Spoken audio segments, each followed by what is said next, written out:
bersamamu. Inilah Injil suci menurut Santo Lukas.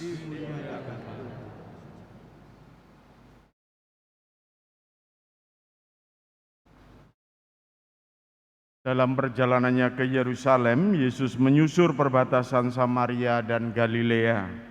Ketika ia memasuki suatu desa, datanglah 10 orang kusta menemui Yesus. Mereka tinggal berdiri agak jauh dan berteriak, "Yesus, Guru, kasihanilah kami." Yesus lalu memandang mereka dan berkata, "Pergilah, perlihatkanlah dirimu kepada imam-imam." Sementara dalam perjalanan mereka menjadi sembuh. Salah seorang dari mereka ketika melihat bahwa ia telah sembuh, kembali sambil memuliakan Allah dengan suara nyaring, lalu sujud di depan kaki Yesus dan mengucap syukur kepadanya. Orang itu adalah orang Samaria. Lalu Yesus berkata, "Bukankah ke-10 orang tadi semuanya telah sembuh? Di manakah yang 9 orang itu? Tidak adakah di antara mereka yang kembali untuk memuliakan Allah selain orang asing ini?" Lalu Yesus berkata kepada orang itu, "Berdirilah dan pergilah, imanmu telah menyelamatkan engkau." Demikianlah sabda Tuhan.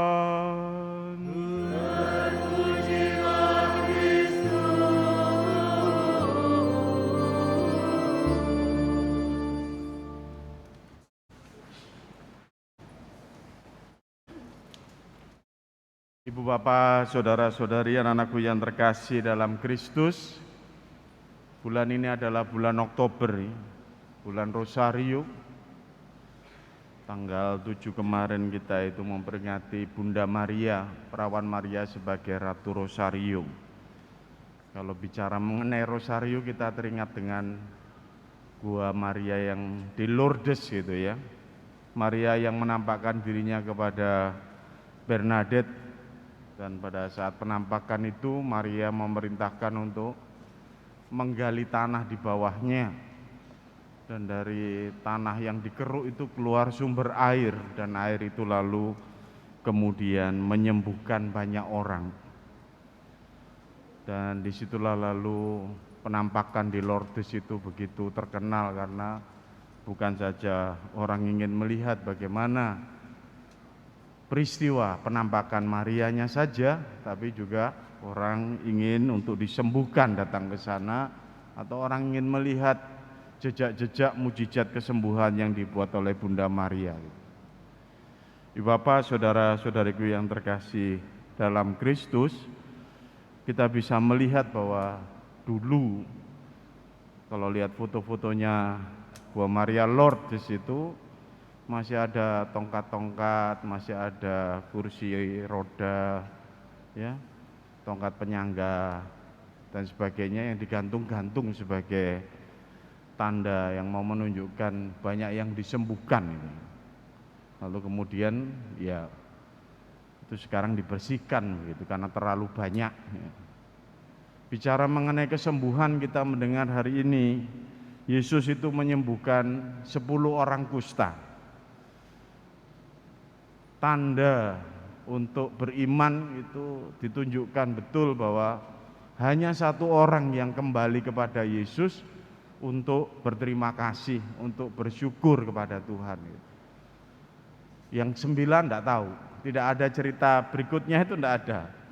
Jangan-jangan yang tidak kembali 9 itu ya sakit lagi, bisa jadi ya, kita kan tidak tahu. Yang ditampakkan, yang ditulis oleh Lukas ini adalah peristiwa bagaimana orang yang sakit kusta ini disembuhkan, orang Samaria ini, lalu Yesus mengatakan, "Imanmu telah menyelamatkan engkau." Berarti ya memang kesembuhannya permanen gitu ya. Mungkin yang 9 ini sembuh, tapi karena belum punya iman ya bisa jadi sakit kusta lagi, kita tidak tahu juga. Nah Bapak, saudara-saudariku yang terkasih, yang diajarkan kepada kita, pada Anda dan saya, bagaimana dalam penyembuhan, mujizat dan sebagainya itu penting adalah soal Ya, sikap iman, kemampuan untuk orang melihat di balik peristiwa itu ada bagaimana tangan Tuhan sendiri yang menyembuhkan, bagaimana Tuhan sendiri dengan kasih-Nya yang menyelamatkan itu. Di balik peristiwa-peristiwa penyembuhan itu bukan karena kehebatan manusia, tetapi karena Tuhan sendiri. Jadi kalau sampai ke Lourdes pun, kalau kita harusnya melihat bukan karena kehebatan Bunda Maria, tapi melalui perantaraannya lah kekuatan kasih Allah itu mampu menyembuhkan. Dan itu kita bisa melihat bagaimana begitu banyak orang itu ya, sungguh-sungguh digerakkan imannya karena penyembuhan-penyembuhan, dan terlebih lagi juga sungguh-sungguh kemudian menemukan imannya yang benar. Dalam bacaan pertama kitab kedua Raja-Raja itu Naaman orang Syria ini dia bukan orang Yahudi, dia juga sakit kusta gitu. Dan kemudian karena dia disembuhkan, akhirnya dia menemukan iman yang benar gitu. Aku tidak lagi akan mempersembahkan korban persembahan kepada Allah yang lain kecuali kepada Allah Israel gitu.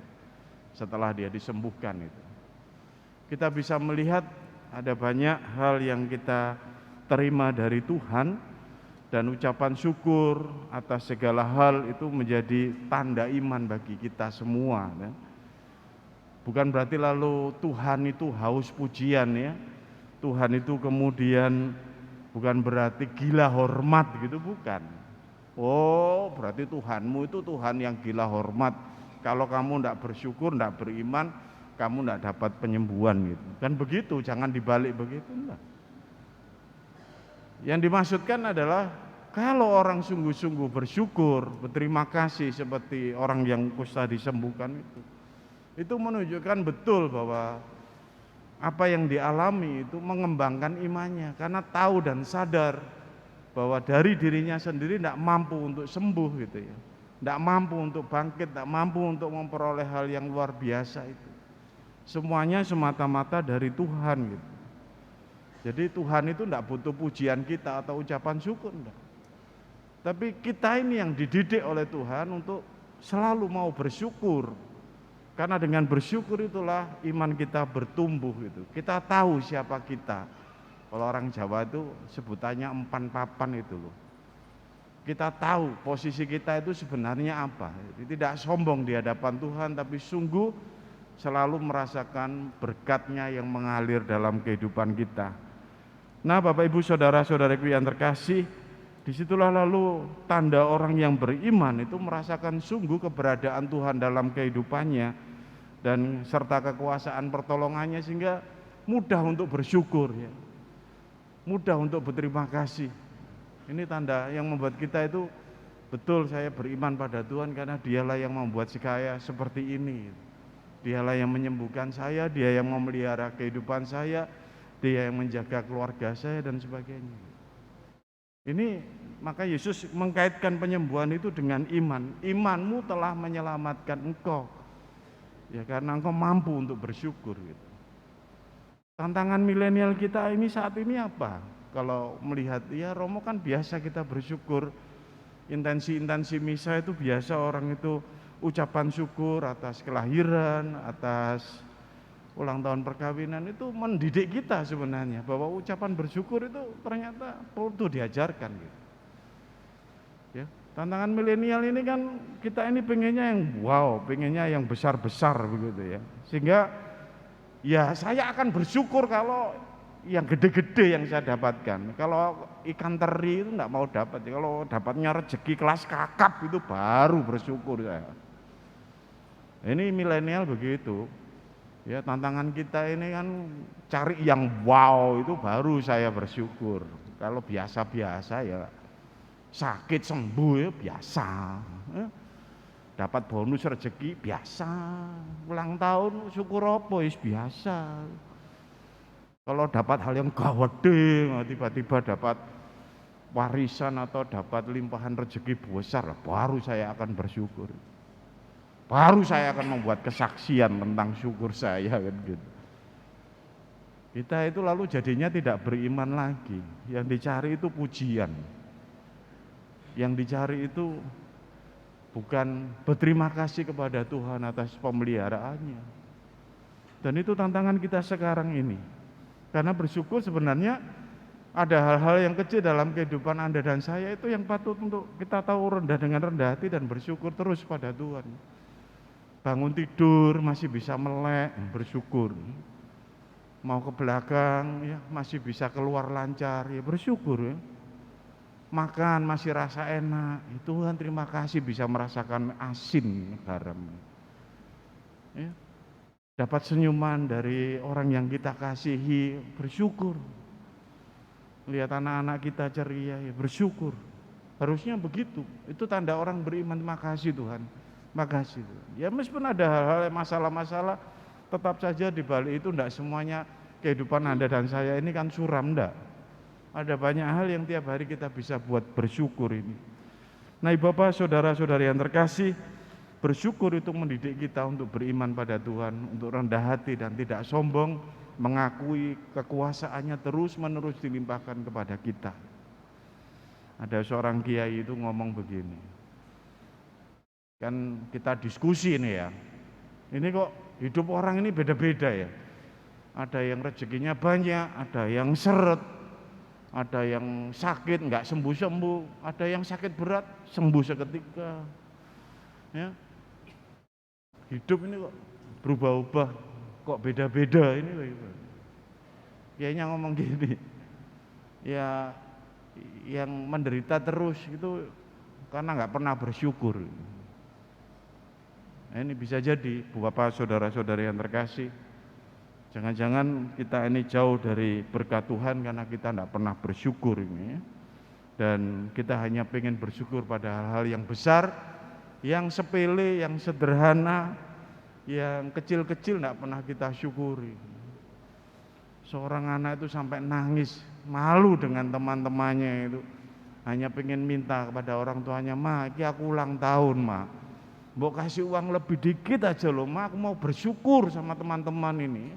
Mau syukuran, traktiran sedikit lah. Ya gak usah gede-gede di resto yang mahal-mahal seperti Sosialitata itu gak bisa. Tipis-tipis aja lah syukurannya itu. Tipis-tipis saja. Enggak, ngapain buang-buang uang saja kamu itu. Itu kan teman-temanmu dorong itu kan pengen makan gratis gitu. Enggak mau itu, saya enggak mau ngasih uang itu. Mereka memanfaatkan kamu. Lu padahal anaknya itu pengen bersyukur. Kebajut ini orang tuanya ini. Nah, Bapak Ibu saudara-saudariku yang terkasih, pendidikan bersyukur itu butuh diajarkan dan ditanamkan dan diteladankan. Semoga Anda yang setiap kali mampu bersyukur kepada Tuhan, menjadikan kehidupan Anda penuh dengan banyak berkat dan rahmat. Saya menyapa Anda yang mungkin lagi pelit hatinya, tidak mau bersyukur, ya? Anda yang hanya hitung-hitungan dan melihat hidup ini biasa-biasa aja. Semuanya ngalir biasa, waktu ulang tahun ya biasa, waktu dapat rezeki biasa. Tidak pernah ada rasa nyantol sedikit pun untuk bersyukur. Jangan-jangan Anda hanya beragama dan tidak beriman. Anda dipanggil untuk mengakui Tuhan sebagai junjungan Anda dan memberikan berkat yang berlimpah kepada Anda. Ibu Bapak, saudara-saudari yang terkasih, semoga kita belajar untuk senantiasa bersyukur, sehingga kita senantiasa dekat dengan Tuhan yang terus-menerus mengasihi, seperti dalam bacaan kedua, Dia yang selalu setia kepada kita, kepada Anda dan seluruh keluarga Anda. Berkat Tuhan menyertai kita semua.